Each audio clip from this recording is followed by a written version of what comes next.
A very warm welcome to all of you. आज हम start करेंगे क्लास 10th की एनसीईआरटी का chapter 8, how do organism reproduce. मेरे पास मैसेजेस आते थे कि हमें एनसीईआरटी को रीड करने में दिक्कत आती है क्योंकि लॉकडाउन में स्कूल्स भी नहीं खुल रहे हैं। तो मैंने सोचा कि एक सीरीज़ चलाई जाए जिसमें हम एनसीईआरटी के सभी चैप्टर्स को कवर करें। तो मैं यहाँ पर आपको वन बाय वन एक एक लाइन आपको एनसीईआरटी की कराऊँगी। अगर आपने मेरे चैनल को अभी तक सब्सक्राइब नहीं किया है तो आप चैनल को सब्सक्राइब करें, जिससे कि आपको लेटेस्ट इन्फॉर्मेशन मिलती रहे। तो हमारा चैप्टर है हाउ डू ऑर्गेनिज्म रिप्रोड्यूस। तो इसकी फर्स्ट लाइन है, before we discuss the mechanism by which organism reproduce, let us ask a more basic question. मतलब हम इसको चैप्टर को डिस्कस कर रहे हैं हाउ डू ऑर्गेनिज्म रिप्रोड्यूस। उससे पहले एक क्वेश्चन है, बेसिक क्वेश्चन जो हमारे मन में आना चाहिए, तो उसको पूछें। Why do organism reproduce. How do तो हम पढ़ेंगे, लेकिन वाई डू, ऐसा क्यों करते हैं, ऑर्गेनिज्म रिप्रोड्यूस क्यों करते हैं। After all reproduction is not necessary to maintain the life of individual organism, unlike the essential life process such as nutrition, respiration, excretion. मतलब जितना हमारे लिए न्यूट्रिशन है, न्यूट्रिशन प्रोसेस है, रेस्पिरेशन प्रोसेस है, वो ज़्यादा इंपॉर्टेंट है। अगर ये हमारी बॉडी परफॉर्म नहीं करेगी तो we would die.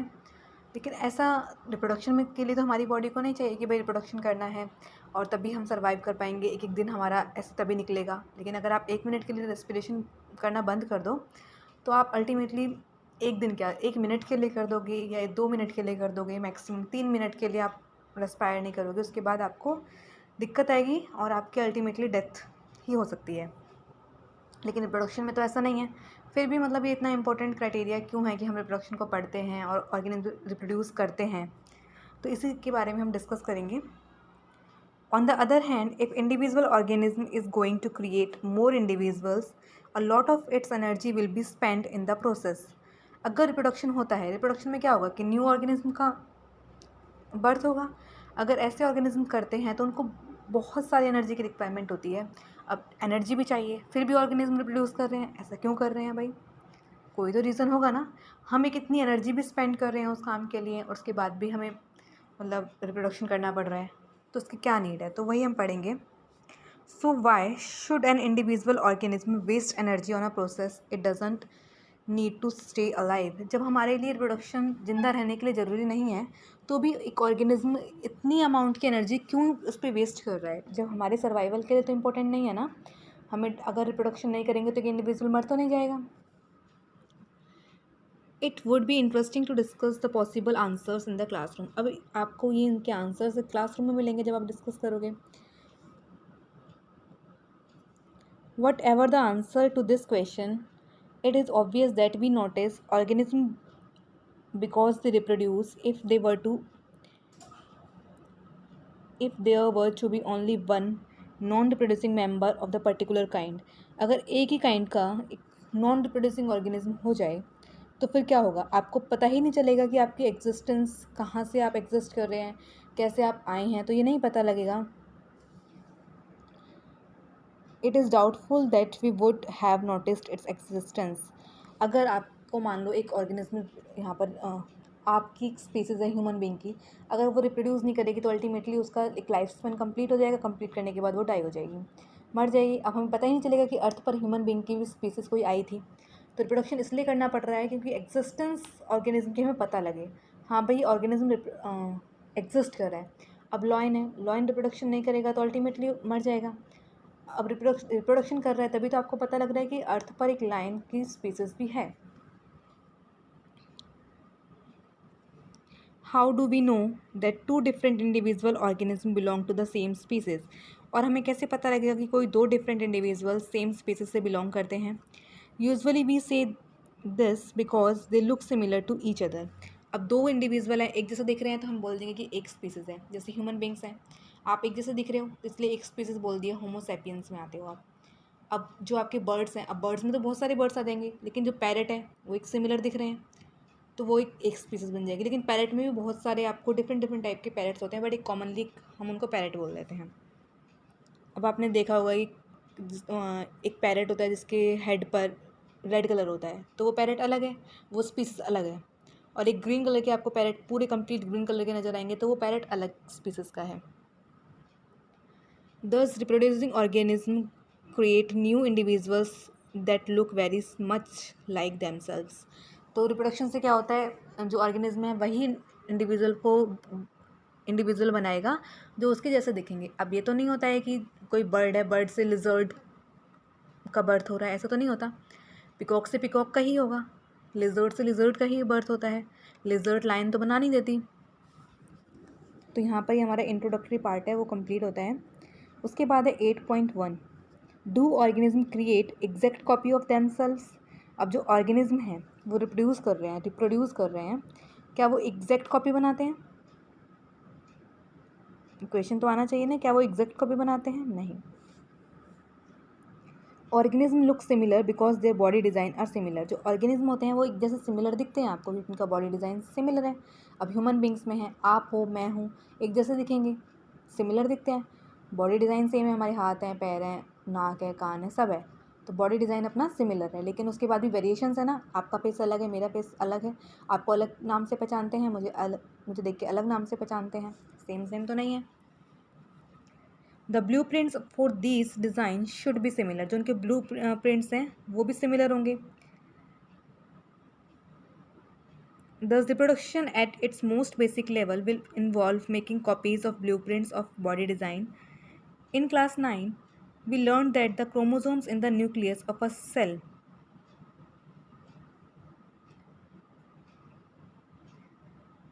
contain information for inheritance of feature from parents to the next generation in the form of DNA molecules. DNA आपको पता है डीऑक्सीराइबोन्यूक्लिक एसिड होता है, और क्लास 9 में आप पढ़ भी चुके हो कि जो न्यूक्लियस होता है उसके अंदर क्रोमोसोम्स प्रेजेंट होते हैं, और क्रोमोसोम एक शेप लगा लो उसको प्रोवाइड करता है डीएनए को, तो वो डीएनए प्रेजेंट होता है। अब वो डीएनए क्या होता है, एक जनरेशन से दूसरी जनरेशन में ट्रांसफ़र होता है, जिसकी वजह से एग्जैक्ट कॉपी, तो आप कह सकते हो कि एग्जैक्ट कॉपी सिमिलर डिज़ाइन की बनती है, बट वो होते अलग अलग हैं फिर भी। The DNA in the cell nucleus is the information source of making proteins. जो DNA होता है वो प्रोटीन को बनाएगा। If the information is change different proteins will be made. अगर इन्फॉर्मेशन, थोड़ी सी भी इन्फॉर्मेशन में एरर आ जाती है, थोड़ी सी इन्फॉर्मेशन चेंज हो जाएगी, तो डिफरेंट टाइप के प्रोटीन्स बनते हैं। प्रोटीन का डिस्कशन भी मैं बताऊंगी कि प्रोटीन कैसे बनते हैं। अगर थोड़ा सा भी मान लो अमीनो एसिड्स, जो DNA होता है वो अमीनो एसिड्स, जो प्रोटीन्स होते हैं वो अमीनो एसिड्स के बनते हैं, और जो DNA है वो न्यूक्लियोटाइड्स का बनता है। थोड़ी सी भी डिफरेंस आ जाए, एक से इधर अमीनो एसिड या फिर इधर से उधर न्यूक्लियोटाइड हो जाता है, तो पूरा प्रोटीन का स्ट्रक्चर डिफरेंट हो जाएगा। Different proteins will eventually lead to altered body design, और जिसकी वजह से डिफरेंट प्रोटीन्स बनते हैं उसकी वजह से बॉडी डिज़ाइन भी हमारा डिफरेंट होता है। Therefore a basic event in reproduction is the creation of DNA copy. अब बेसिक इवेंट क्या है रिप्रोडक्शन का, कि जो DNA है उसकी कॉपी हो, एक सेल से दो सेल बने, जो DNA है वो कॉपी करेगा, डिवाइड करेगा, डिवाइड करने के बाद एक सेल से दो सेल बनेंगी। Cells use chemical reaction to build copies of their DNA। जो सेल्स होती हैं वो उसके अंदर केमिकल रिएक्शंस चल रही होती है, हमारी बॉडी सेल्स से मिलकर बनी हुई है, तो उस सेल में बहुत सारी केमिकल रिएक्शंस चल रही हैं। This creates two copies of the DNA of a reproducing cell and they will need to be separated from each other। अब ये दो कॉपी बन जाएंगी, दो कॉपी बनने के बाद वो सेल को डिवाइड करना भी ज़रूरी है। However, keeping one copy of DNA in the original cell, एक कॉपी तो DNA की जो पेरेंट सेल है, ओरिजिनल सेल है, उसमें रहेगी, और जो डुप्लीकेट होकर डिवाइड होकर दूसरी सेल बनी है एक कॉपी DNA की उसमें चली जाएगी। तो सिमिलर टाइप के न्यूक्लियोटाइड्स, जो सिमिलर टाइप का DNA है वही बनता है, कॉम्प्लीमेंट्री DNA बनता है, जिसकी वजह से आप ह्यूमन बींग से ह्यूमन बींग ही दिखते हो, थोड़ी बहुत वेरिएशंस आती हैं बस। The other one out would not work.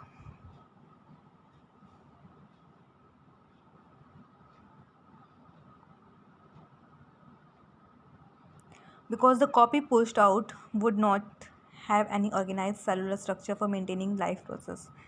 Therefore, DNA copying is accompanied by a reaction by the creation of an individual additional cellular apparatus, and then the DNA copies separate, each with its own cellular apparatus. Effectively, a cell divide to give rise to two cells. जो cell है वो divide करेगी, divide करने के बाद दो sales बनेंगी। These two cells are of course similar। जो दो सेल्स बनेंगी वो ऑफ कोर्स सिमिलर तो होंगी, ये पॉइंट यहाँ पर याद रखना, वो सिमिलर होती हैं, but are they likely to be absolutely identical? क्या वो एब्सोल्युटली आइडेंटिकल होंगी? नो, एब्सोल्युटली आइडेंटिकल नहीं होती हैं, सिमिलर होती हैं। दो टर्म हैं, सिमिलर और आइडेंटिकल। आप इनके डिफरेंस देखना, आपको समझ आएगा कि सिमिलर क्या होता है और आइडेंटिकल क्या होता है। The answer to this question will depend on how accurately the copying reaction involve occur. No biochemical reaction is absolutely reliable. कोई भी बायोकेमिकल रिएक्शन ऐसा नहीं है कि बिल्कुल 100% एक्यूरेट होगी, बिल्कुल आइडेंटिकल कॉपी बन जाएंगी उसकी। सिमिलर बनती है, वेरिएशंस आती है, म्यूटेशन होती है। Therefore, it is only to be expected that the process of copying DNA will have some variations each time. Her time पर क्या होता है, जब भी सेल डिवाइड करता है तो कुछ ना कुछ वेरिएशंस रह जाती हैं, आ जाती है। As a result, the DNA copies generated will not be similar, तो वो सिमिलर नहीं होंगी। But may not be identical to the original, और ओरिजिनल से आइडेंटिकल भी नहीं होंगी। सॉरी, मैंने यहाँ पर एक मिस्टेक कर दिया है, सिमिलर होंगी बट आइडेंटिकल नहीं होंगी। Some of these variations might be so drastic that new DNA copy cannot work with the cellular apparatus it inherits. Such a cell will simply die. On the other hand, there could still be many other variations in the DNA copies that would not lead to such a drastic outcome. Thus, the surviving cells are similar to but subtly different from each other. जो surviving cell है, जो भी cell divide करके बनेगी, similar तो होगी but identical नहीं होगी, ये बात याद रखना। This inbuilt tendency for variations during reproduction is the basis for evolution, as we will discuss in the next chapter. Evolution के बारे में हम नेक्स्ट चैप्टर में डिस्कस करेंगे कि इवोल्यूशन क्या होता है। इवोल्यूशन क्या होता है ये हम नेक्स्ट चैप्टर में करेंगे। आप बेसिक पॉइंट यहाँ पर रखोगे, वेरिएशंस होंगी तो ही इवोल्यूशन होगा। एग्जैक्ट कॉपी बनती जाएंगी, बिल्कुल सेम बनती जाएंगी तो क्या होगा, इवोल्यूशन होगा ही नहीं। अब ह्यूमन बींग्स, रामापिथेकस ड्रायोपिथेकस से ह्यूमन बींग्स वाली होमोसैपियंस बने हैं ना, होमोसैपियंस बने हैं। तो रामापिथेकस में ऐसा तो नहीं था, अगर सिमिलर कॉपी बनती रहती तो हम नहीं इवॉल्व होते। कुछ वेरिएशंस आती गई टाइम टू टाइम, लेकिन वेरिएशंस को आने, एक्यूमुलेट होने के लिए थाउजेंड्स ऑफ ईयर लग जाते हैं। तो सोचो रामापिथेकस का टाइम पीरियड कितने हज़ारों सालों पहले का था और हम अब आए हैं। तो वेरिएशन में टाइम लगता है, लेकिन वेरिएशन नहीं होगी तो इवोल्यूशन नहीं होगा। तो इम्पोर्टेंस क्या है वेरिएशन की? Population of organism fill well defined places और niche in the ecosystem. Ecosystem में किसी भी पॉपुलेशन का वेल डिफाइंड निश होता है। जैसे आप इस घर में रह रहे हो, आपका वेल डिफाइंड एरिया है। आप क्लासरूम में बैठे हो तो आपका एक वेल डिफाइंड एरिया है। ऐसा नहीं कि आप कहीं कहीं भटकते जा रहे हो, एक वेल डिफाइंड एरिया में रहते हैं। हमारा घर है, हम एक वेल डिफाइंड एरिया में रह रहे हैं। ऐसे ही जो भी ऑर्गेनिज्म या फिर इंडिविजुअल्स हैं वो एक वेल डिफाइंड एरिया में ही रहते हैं, जिसे हम निश बोलते हैं, उनका फंक्शनल हैबिटेट होता है। The consistency of DNA copying during reproduction is important for the maintenance of body design features that allow the organism to use that particular niche. Reproduction is therefore linked to the stability of population of a species. तो reproduction किस लिए important है? Stability provide करता है किसी भी population में। Reproduction नहीं होगा तो ऑब्वियसली बात है वो पॉपुलेशन मर जाएगी, पता ही नहीं चलेगा कि वो पॉपुलेशन भी आई है। अब देखते हैं कई स्पीसीज एक्सटिंक्ट हो गई हैं। एक्सटिंक्ट क्यों हो गई हैं? क्योंकि उनमें रिप्रोडक्शन नहीं हुआ तो ऑब्वियसली बात है वो एक्सटिंक्ट हो जाएंगी। हाउएवर निश can change because of reasons beyond the control of the organism. और ऐसा नहीं है कि जो निश है उनका फंक्शनल हैबिटेट है वो चेंज नहीं होता, वो चेंज होता है। आपको अपना घर पसंद नहीं आया, आप रह रहे हो, रहते रहते बोर हो गए, क्या करते हो? आप उसको रिप्लेस करवाते हो, दोबारा से बनाते हो, या फिर किसी और जगह पे जाके, हमें ये जगह भी एरिया भी पसंद नहीं आ रहा है तो किसी और जगह पर जाके रहते हो।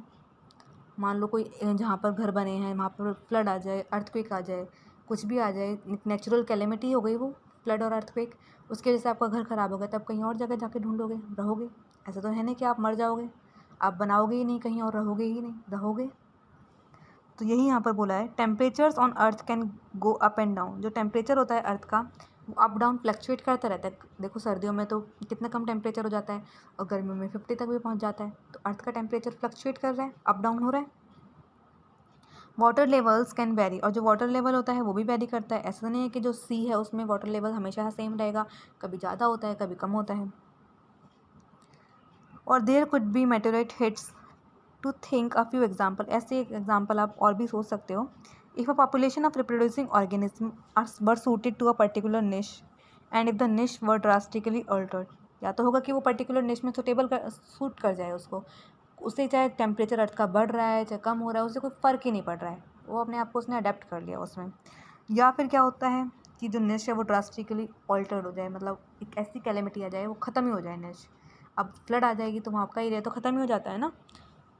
The population could be wiped out, जो वहाँ की पॉपुलेशन होगी वो मर जाएगी, ख़त्म हो जाएगी। आप किसी समुद्र के किनारे पर बैठे, एकदम से आपको टाइड आ जाए, कुछ भी आ जाए, फ्लड आ जाए, तो क्या होगा? आप बैठे हो वहीं पर बैठे तो नहीं रह जाओगे, या तो आप वहाँ से कहीं और पहुँच जाओगे या फिर समुद्र में पहुँच जाओगे, कहीं तो जाओगे ना। तो वहाँ पर तो नहीं हो, ऐसी जो पॉपुलेशन होती है वो वाइप्ड आउट हो जाती है, नहीं रहती। However if some variations were to be present in a few individuals of the population, अगर कुछ वेरिएशन होती है उस पॉपुलेशन में, there would be some chances for them to survive, तो उनमें क्या होता है, कुछ चांसेस होते हैं उनके सर्वाइवल के लिए अगर वेरिएशंस होती। अब हमारे ह्यूमन बींग्स में सेक्शुअल रिप्रोडक्शन होता है, वेरिएशंस हैं, तो ऐसा है कि भाई अगर बाई चांस कभी टेम्परेचर अर्थ का 60 डिग्री पहुंच जाता है, तो ऐसा नहीं है कि सभी इंडिविजुअल मर जाएंगे, कुछ इंडिविजुअल्स तो रहेंगे ना जो 60 डिग्री या टेम्परेचर में भी अडेप्ट कर लेंगे अपने आप को। तो वेरिएशंस ही है। ऐसे जो बैक्टीरिया की पॉपुलेशन है या फिर किसी भी की XYZ कोई भी ऑर्गेनिज्म की पॉपुलेशन है, उसमें वेरिएशन हो जाती है। वेरिएशन के बाद वो अगर उस एक्सट्रीम कंडीशन में अपने आप को सर्वाइव कर लेता है तो उसके लिए बेटर है। Thus, if there were a population of bacteria living on temperate waters and if the water temperature were to be increased by global warming, एक temperate water में की बैक्टीरिया की पॉपुलेशन रह रही है, अगर बाई चांस ग्लोबल वार्मिंग से temperature जो वाटर का टेम्परेचर वो इंक्रीज़ हो जाए, most of these bacteria would die, बहुत सारे बैक्टीरिया मर जाएंगे वहाँ पर। But few variants resistant to heat would survive and grow further, लेकिन जो कुछ में वेरिएशंस आ गई है बाई चांस, अगर रिप्रोडक्शन के टाइम पे इवोल्यूशन होता गया और उसमें कुछ वेरिएशंस आ गई और वो जो वेरिएंट है वो अपने आप को इंक्रीज टेम्परेचर पर अगर अपने आप को रेजिस्ट कर लेते हैं, सर्वाइव कर लेते हैं, तो वो फर्दर उनमें रिप्रोडक्शन होगा, डिवाइड करेंगे तो बैक्टीरिया की पॉपुलेशन बच जाएगी। तो वेरिएशन इज़ दस helpful for the survival of the species over time. तो वेरिएशन किस लिए हेल्पफुल है, किस लिए यूज़फुल है? सर्वाइवल के लिए, स्पीसीज़ के सर्वाइवल के लिए। अगर वेरिएशन नहीं होगी तो स्पीसीज़ अपने आप को जो चेंजिंग एनवायरनमेंट है उसमें अडेप्ट नहीं कर पाएगी तो वो मर जाएगी। तो यहाँ पर NCERT के कुछ क्वेश्चंस हैं, उसको हम नेक्स्ट जो हमारा सेशन होगा उसमें डिस्कस करेंगे सभी क्वेश्चंस को। अभी हम सिर्फ रीडिंग करते हैं।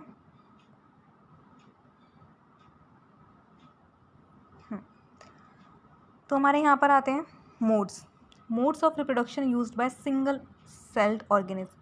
जो आपके सिंगल सेल्ड ऑर्गेनिज्म हैं उसमें क्या क्या रिप्रोडक्शन के मोड्स हैं, ठीक है। वैसे तो मोड्स मेनली आपके रिप्रोडक्शन को 2 पार्ट में डिवाइड किया हुआ है। एसेक्सुअल रिप्रोडक्शन,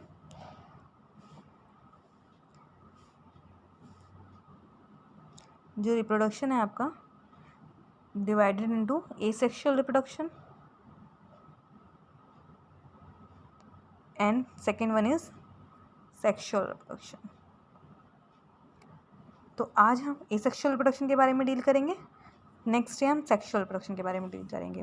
तो एसेक्सुअल रिप्रोडक्शन में भी फर्दर टाइप्स हैं, क्योंकि सभी में एसेक्सुअल रिप्रोडक्शन अलग अलग होगा, अलग अलग स्पीसीज होंगी, अलग अलग ऑर्गेनिज्म होंगे, तो उन सभी में सेक्सुअल रिप्रोडक्शन डिफरेंट टाइप का होगा। तो आज एसेक्सुअल रिप्रोडक्शन के पार्ट्स को डिस्कस करेंगे। तो फर्स्ट वन है हमारा फिजन। फर्स्ट पार्ट है हमारा एसेक्सुअल रिप्रोडक्शन का। आज हम एसेक्सुअल रिप्रोडक्शन बात कर रहे हैं। Let me write. तो फर्स्ट है हमारा fission. For unicellular organism cell division और fission leads to the creation of new individual. जो यूनिसेलुलर ऑर्गेनिज्म होते हैं, यूनिसेलुलर मीन्स एक सेल के बने होंगे, वहाँ पर सेल डिवाइड करेगी, एक ही सेल होती है, एक सेल डिवाइड करेगी या फिजन होगा उसमें, और उसके बाद वो एक नया इंडिविजुअल फॉर्म कर लेगा। एक सेल डिवाइड करने के बाद 2 सेल बनी, अब यूनिसेलुलर ही है तो 2 सेल जो बनी है वो एक एक इंडिविजुअल की तरह काम करेगी। जैसे यहाँ पर है एग्जाम्पल है आपका बाइनरी फिजन दिया हुआ है अमीबा में। अमीबा में बाइनरी फिजन दिया हुआ है, ये आपका एक सेल है, सिंगल सेल है, सिंगल सेल था। सिंगल सेल में क्या हुआ, सेल ने डिवाइड किया, बीच में से यहाँ से सेल डिवाइड हुई। डिवाइड होने के बाद जो आपका इसका साइटोप्लाज्म वो वहाँ उस एरिया से श्रिंक करने लग जाता है, तो साइटोप्लाज्म बिल्कुल वहाँ से एक पतली सी लेयर बन जाएगी, वो पतली सी लेयर भी फिर डिटैच हो जाती है। अब डिटैच होने के बाद एक 2 सेल्स बन गई हैं, डॉटर सेल्स जिन्हें बोलते हैं, और एक नया इंडिविजुअल का, ये भी एक नया इंडिविजुअल बन जाएगा, ये वाला भी एक नया इंडिविजुअल बन जाएगा, क्योंकि सिंगल सेल है, सिंगल सेल ऑर्गेनिज्म है। तो यहाँ पर क्या होता है, न्यूक्लियस डिवाइड करेगा फर्स्ट। देखो यहाँ पर एक न्यूक्लियस था सेंटर में, वो थोड़ा सा इलोंगेट किया उसने अपने आप को, इलोंगेट करने के बाद वहाँ से फिर एक कॉन्स्ट्रिक्शन आई, कॉन्स्ट्रिक्शन के बाद वो ब्रेक हो गई, फिर 2 सेल में यहाँ पर न्यूक्लियस अपने आप को डिवाइड किया। यहाँ पर डिवीज़न से मतलब है आपका न्यूक्लियस का भी डिवीज़न होना इंपॉर्टेंट है, दोनों सेल में न्यूक्लियस का जाना इंपॉर्टेंट है। बाय चांस पर एक कंडीशन मानो, ये सेल यहाँ से ब्रेक हो जाती, यहाँ से ब्रेक हो जाती तो क्या होता, 2 डॉटर सेल्स नहीं बनती, 2 इंडिविजुअल नहीं बनते, क्योंकि न्यूक्लियस ही नहीं है एक के पास में, तो वैसे ही डिटैच हो गया पार्ट। जब तक न्यूक्लियस नहीं डिवाइड होगा तो वो आपकी नई डॉटर सेल या फिर नया इंडिविजुअल फॉर्म नहीं होगा।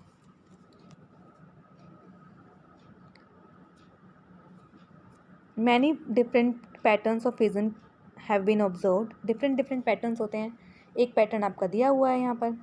Many bacteria and protozoa simply split into 2 equal halves during cell division. Many bacteria means बहुत सारे बैक्टीरिया हैं, प्रोटोजोआ हैं, सिंपली अपने आप को टू डॉटर सेल्स में डिवाइड कर लेते हैं सेल डिवीजन के टाइम पर। जब सेल डिवीजन का मतलब है जब सेल डिवाइड करती है।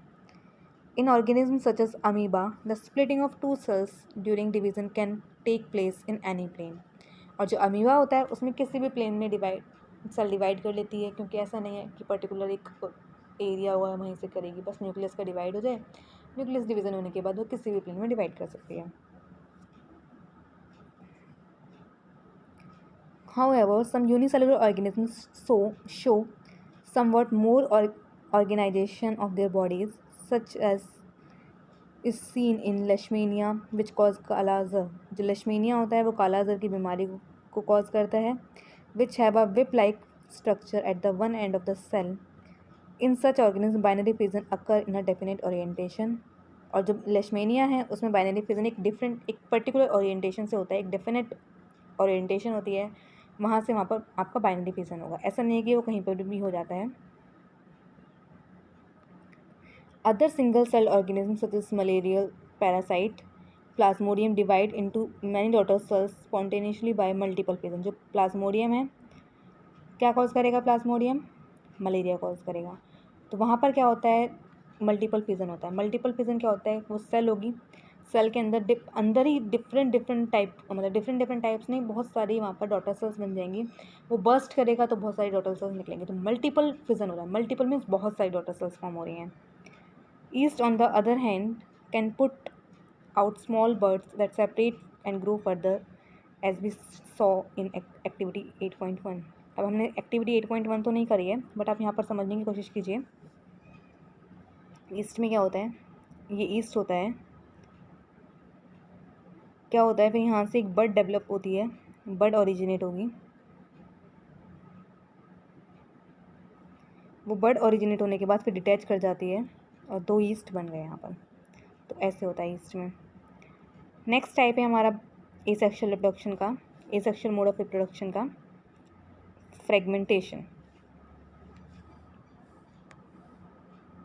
ओके, तो फ्रेगमेंटेशन में क्या होता है, in multicellular organism with relatively simple body organization, जिनकी सिंपल बॉडी ऑर्गेनाइजेशन होती है, simple reproductive method can still work. Simple reproductive methods होते हैं, स्पायरोगायरा फॉर एग्जांपल, स्पायरोगायरा में क्या होता है, फ्रेगमेंटेशन होता है। तो उसमें क्या होगा, simply breaks up into smaller pieces upon maturation. जब वो स्पायरोगायरा मैच्योर हो जाता है, मैच्योर होने के बाद वो सिंपली ब्रेक हो जाएगा डिफरेंट डिफरेंट पीसेज में, और हर एक पीस एक नया इंडिविजुअल का फॉर्मेशन कर देगा। तो फ्रेगमेंटेशन का एग्जांपल हो गया हमारे पास स्पायरोगायरा। दीज पीसेज और fragments grow into new individual, और ये जो फ्रेगमेंट्स हैं एक नया इंडिविजुअल का फॉर्मेशन कर लेंगे। Can be work out the reason for this based on what we saw in activity 8.4। अभी हमने एक्टिविटी नहीं करी है। This is not true for all multicellular organism, ये सभी के सभी मल्टी सेलुलर ऑर्गेनिज्म के लिए ट्रू नहीं है। अब हम भी तो मल्टी सेलुलर ऑर्गेनिज्म, हमें तो फ्रेगमेंटेशन नहीं होता है, या फिर लाइन, कैट, डॉग, इनमें तो फ्रेगमेंटेशन नहीं होता, तो सभी के लिए ट्रू नहीं है। They can not simply divide cell by cell, तो एक ऐसा नहीं है कि जब मैच्योर होकर सेल डिवाइड कर जाएगी कि नया इंडिविजुअल फॉर्म होता है, ऐसा तो नहीं होता अपने में। The reason is that many multicellular organisms, as we have seen, are not simply a random collection of cells. जितने भी मल्टीसेलुलर ऑर्गेनिज्म हमने देखे हैं, सभी में क्या होता है, ऐसा नहीं है कि सिर्फ एक कलेक्शन ऑफ सेल्स है। डॉग में ऐसा नहीं होता सिर्फ बहुत सारे ऐसे सेल कलेक्ट होकर पड़ गए हैं और वो मैच्योर होंगे, डिवाइड हो जाएंगे, ऐसा नहीं होता है। Specialised cells are organised as tissue. Specialised cells होती हैं, वो टिश्यू का फॉर्मेशन करती हैं। एंड टिश्यू किसका फॉर्मेशन करेंगे, ऑर्गन का फॉर्मेशन करते हैं। Which then have to be placed at a definite positions of the body, और वो फिर उसके बाद क्या होता है, एक डेफिनेट पोजीशंस पे प्लेस किए जाते हैं। अब हमारा हार्ट ऐसा तो नहीं है कि हमारे हेड पे हार्ट प्रेजेंट है, हेड की जगह हेड है, ब्रेन की जगह ब्रेन है, हार्ट की जगह हार्ट है, किडनी की जगह किडनी है। ऐसा तो नहीं किडनी हमारी लेग्स में प्रेजेंट है, जहाँ पर इसका फंक्शनल रोल है वहाँ पर वो ऑर्गन प्रेजेंट है। In such a carefully organize situation cell by cell division would be impractical, और इसमें सेल बाय सेल डिवीज़न एक इम्प्रैक्टिकल कंडीशन है। मान लो हमारे हाथ की सेल्स हैं वो डिवाइड कर जाएं, तो वहाँ पर तो ना तो लंग्स है हमारे, ना हमारे किडनी है, लीवर है, कुछ भी ऑर्गन नहीं है, तो वो क्या नया इंडिविजुअल का फॉर्मेशन कर ही नहीं सकते। A basic strategy used by multicellular organism is that different cell types perform different specialized functions. Different cell types हैं, वो स्पेशलाइज्ड फंक्शन परफॉर्म करते हैं। जो हमारा ब्रेन है वो काम हमारे लेग तो कर नहीं सकते, किडनी तो कर नहीं सकती, ब्रेन का काम ब्रेन करता है, लीवर का काम लीवर करता है। Following this general pattern, reproduction in such organism is also a functional to specific cell type. यहाँ पर हम नेक्स्ट पार्ट की तरफ, अपने नेक्स्ट टाइप की तरफ स्विच करते हैं, दैट इज़ रीजनरेशन। तो एसेक्सुअल रिप्रोडक्शन के हमने फिजन पढ़ लिया, फ्रेगमेंटेशन पढ़ लिया है। अब हमारा थर्ड आता है रीजनरेशन। रीजनरेशन में क्या होता है, many fully differentiated organism have the ability to give rise to a new individual organism from their body part. तो जो आपके फुल्ली डिफ्रेंशिएटेड ऑर्गेनिज्म है उनकी एबिलिटी होती है कि वो न्यू इंडिविजुअल का फॉर्म कर लें अपने बॉडी पार्ट से। That is if the individual is somehow cut और broken up into many pieces. अगर कोई इंडिविजुअल है जैसे तैसे कट हो जाए या फिर टूट जाए डिफरेंट डिफरेंट पीसेज में, many of these pieces grow into separate individual. तो मैनी पीसेज क्या करेंगे, इसमें से एक सेपरेट इंडिविजुअल का फॉर्मेशन कर लेते हैं। एग्जाम्पल है हाइड्रा, प्लेनेरिया। हाइड्रा और प्लेनेरिया में देखने के लिए मिलता है, ये याद रखना, रीजनरेशन किस में मिलता है, हाइड्रा एंड प्लेनेरिया में। हाइड्रा और प्लेनेरिया में क्या होता है, can be cut into any number of pieces and each piece grows into a complete organism. जो कोई भी पीस है, अगर इंडिविजुअल को कट करते हैं आप डिफरेंट डिफरेंट पीसेज में, तो हर एक पीस आपका एक नया इंडिविजुअल का फॉर्मेशन कर लेता है। This is known as regeneration, और उसको हम क्या बोलते हैं, रीजनरेशन कहते हैं। Regeneration is carried out by specialised cells. Regeneration किससे कैरी आउट होता है, एक स्पेशलाइज्ड सेल्स होती हैं जो रीजनरेशन को कैरी आउट करती हैं। These cells proliferate and make up large number of cells, और ये सेल्स क्या करती है, प्रोलिफरेट करेंगे और उसके बाद लार्ज नंबर ऑफ सेल्स का फॉर्मेशन करेंगे। From this mass of sales different cells undergo changes to become various type of tissues, and these changes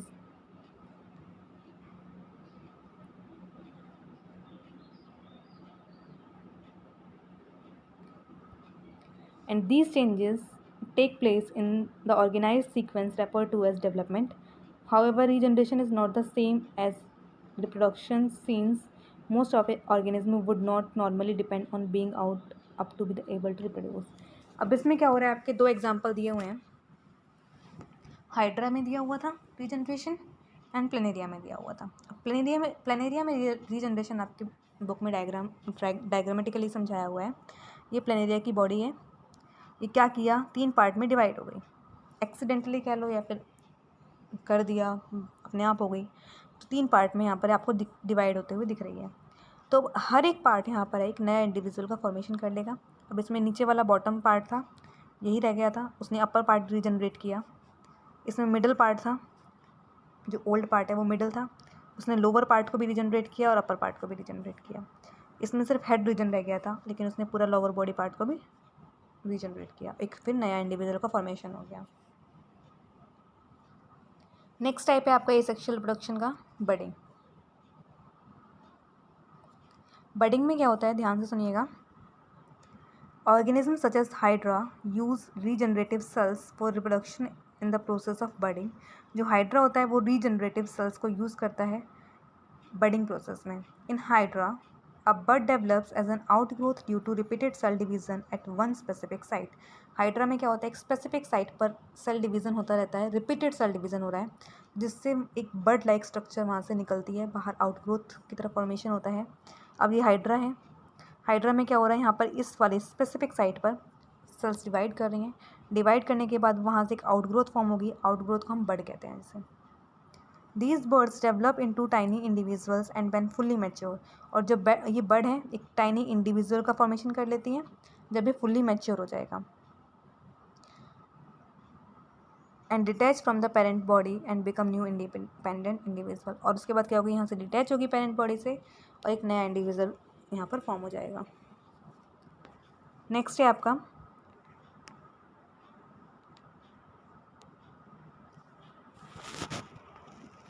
vegetative propagation.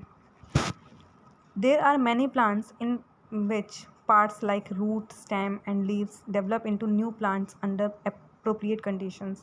ऐसे बहुत सारे plants हैं जहाँ पर root या फिर stem या फिर leaves किसी एक नए individual में develop हो जाती हैं, ये आपने देखा भी होगा। Unlike in most animals, plants can indeed use such a mode for reproduction. This property of vegetative propagation is used in methods such as layering or grafting to grow many plants like sugarcane, roses or grapes for agricultural purposes. तो agricultural purposes के लिए क्या होता है, बहुत सारे आपके sugarcane के प्लांट्स, रोजेस, ग्रेप्स ये सब उगाए जाते हैं, तो उसमें क्या होता है, लेयरिंग और ग्राफ्टिंग की जाती है। आप देखते हो रोज़ की स्टेम को कट किया जाता है, कट करने के बाद उसको ज़मीन में लगाया जाता है और कुछ टाइम बाद उसमें पूरे एक नया प्लांट वहाँ पर फॉर्म हो जाता है। तो ये क्या है, वेजिटेटिव प्रोपेगेशन है। Plants raised by vegetative propagation can bear flowers and fruits earlier than those produced from seeds. और जो वेजिटेटिव प्रोपेगेशन से प्लांट्स को लगाया जाता है, जो स्टेम को कट करके लगाया जाता है, उसमें जो आपके फ्लावर्स हैं या फिर सीड का फॉर्मेशन है वो बहुत जल्दी होता है, जो कि आप एक सीड से जर्मिनेट करोगे प्लांट को, क्योंकि वो ऑलरेडी मैच्योर पार्ट है प्लांट का, स्टेम है या फिर उसकी जो ब्रांच है वो ऑलरेडी मैच्योर है, मैच्योर को आपने ग्रो कराया है, तो ऑब्वियस सी बात है उसमें जल्दी फ्लावर्स का फॉर्मेशन होगा। Such methods also make possible the propagation of plants such as banana, orange, rose, jasmine that have lost the capacity to produce seeds. अब रोज़ में तो कोई सीड्स का प्रोडक्शन नहीं होता, बनाना में भी नहीं होता, तो यहाँ पर यही वेजिटेटिव प्रोपेगेशन का मेथड यूज़ किया जाता है एक नया प्लांट का फॉर्म करने के लिए। Another advantage of vegetative propagation is that all plants produced are genetically similar enough to the parent plant to have all its characteristics. तो आपका जो प्लांट है वो बिल्कुल जेनेटिकली सिमिलर होता है पेरेंट से। ऑब्वियस सी बात है, पेरेंट का ही पार्ट आपने कट करके लगाया है तो वो जेनेटिकली सिमिलर ही होगा।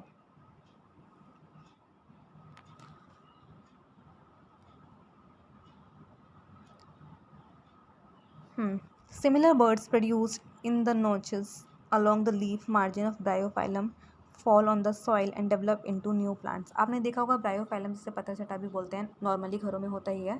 तो वहाँ पर क्या होता है, उसकी प्लांट की जो लीफ होती है, लीफ पर क्या होता है, छोटे छोटे बर्ड्स यहाँ पर आपको देखने को मिलेंगे, ग्रोथ हो जाते हैं और फिर जैसे ही इनको सॉइल का टच मिलता है तो ये अपने आप को एक नया प्लांट जर्मिनेट कर लेते हैं। तो वेरी बेसिक एग्जांपल है रोज़, ब्रायोफाइलम, बनाना, ये आपने देखे ही होंगे। नेक्स्ट है आपका spore formation. Next type asexual reproduction का है spore formation. I think this is the last type of asexual reproduction that is mentioned in your book. Even in many simple multicellular organisms, specific reproductive part can be identified. The thread-like structures that developed on the bread in activity 8.2 above are the hyphae of the bread mold. जो आपकी bread होती है, अगर उसको moisture वगैरह मिल जाता है तो हम कहते हैं वहाँ पर उसमें फंगस लग गई है, और वो जो एक्सटेंडेड आपके जो थ्रेड लाइक स्ट्रक्चर आपको दिखती है उसे हाइफे बोलते हैं, और वो राइजोपस के होते हैं। राइजोपस एक फंगस का नाम है, तो उसके हाइफे होते हैं, वो आपको देखने के लिए मिलते हैं। They are not reproductive part, वो रिप्रोडक्टिव पार्ट नहीं होते। On the other hand the tiny blob on the stick structure are involve in reproduction. जो उनके ऊपर एक टाइनी आपको बॉब लाइक स्ट्रक्चर दिख रही है, वहाँ वो स्पोर्स को कंटेन करता है। द ब्लॉब्स आर स्पोरेंजिया, और उन ब्लॉब को स्पोरेंजिया बोलते हैं, विच कंटेन सेल्स और स्पोर, और स्पोरेंजिया के अंदर सेल्स या स्पोर्स प्रेजेंट होंगे, that can eventually develop into new Rhizopus. और जैसे ही उनको एक सुटेबल एनवायरनमेंट मिलेगा तो वहाँ पर एक न्यू राइजोपस का फॉर्मेशन कर लेंगे। The spores are covered by thick wall that protects them until they become into contact and other moist surface and can begin to grow. अब वो अपने आप को नए इंडिविजुअल फॉर्म कर लेते हैं।